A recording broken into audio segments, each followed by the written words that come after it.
Engine on the crane, gearbox out. Ready for a strip down and a rebuild.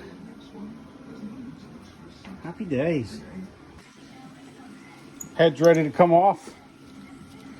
Let's see what it's like inside the engine. Hopefully it's alright. Here it goes. Bit awkward with one hand.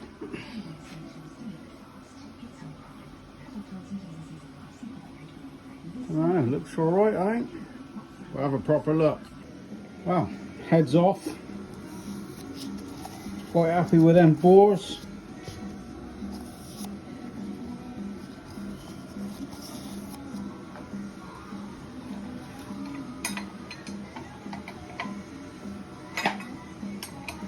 Wrong way, that's what I'm doing.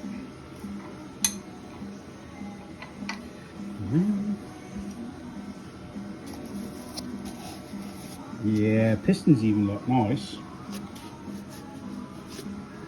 Happy days.